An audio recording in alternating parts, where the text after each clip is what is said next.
and take a look at that.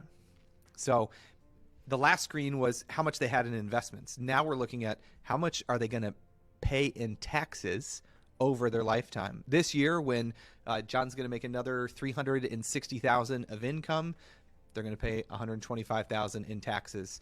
And then you go all the way out to age 95, they might owe somewhere near $400,000 in taxes. A lot of this is going to be due to their IRAs. We just looked at their retirement accounts. If those keep growing and they're just taking out the required minimum distributions, it could be a significant tax bill in the future. So something to look at here is how can we levelize, this tax bill and pay even amounts over time. Now, this is where it's important to be careful. There are a lot of calculators out there that do Roth conversion calculators, and how much some people say convert your entire 401k to Roth in that first year of retirement and just get it out of the way, tax-free growth forever. Financially speaking, sometimes a scenario like that might make sense. It's hard to think about being bumped into the highest tax bracket just to convert everything to Roth. What we often see in practice and in real life is if you take those Roth conversions and you spread them out over time, maybe you're trying to max out a specific tax bracket, which some people try to do like to the dollar.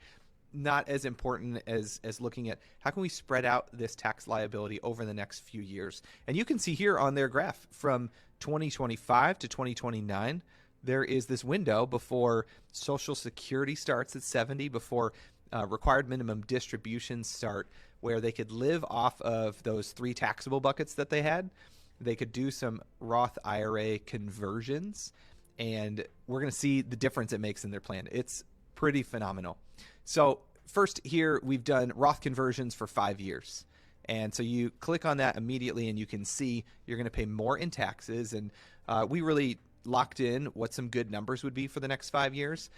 Now, again, you can't just take this and go, this is the play I'm going to run.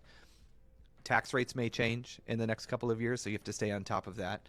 Income may change. Maybe John or Emily gets a consulting gig and increases some of their taxable income. So the ongoing doing tax planning and a forward-looking projection every year is really important. This is just the plan for today, and then we'll adjust as time goes on. So number one strategy for Roth IRA conversions is take advantage of those next 5 years.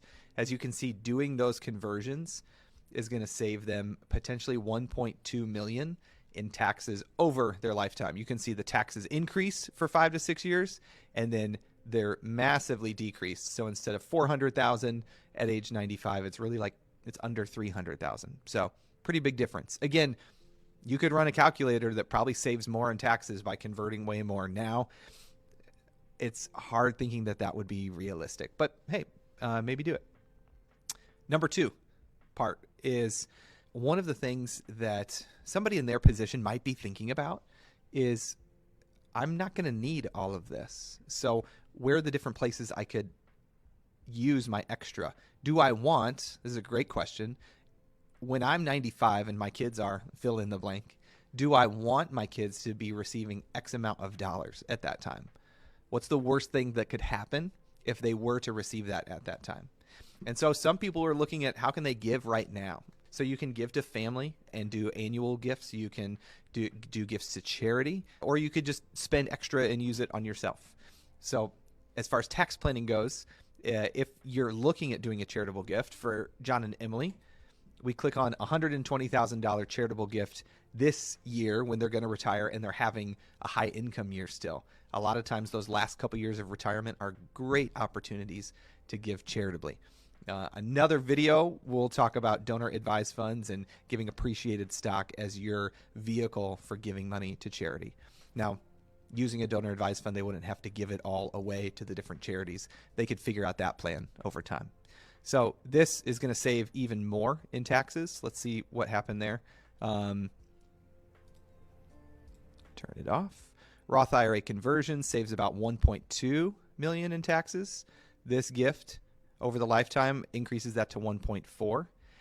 Then when you reach age 70 and a half is when you can start taking qualified charitable distributions from your IRA up to $100,000 for each year, it meets your RMD, and you can send the money straight to a charity. You can't send it to a donor advised fund. So there's some nuances there to make sure you're checking with your CPA or tax professional on.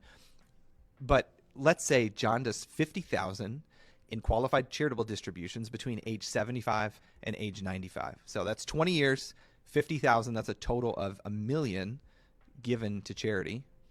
That's going to save an additional $700,000 in taxes over their lifetime. So a total of about $2 million in taxes saved.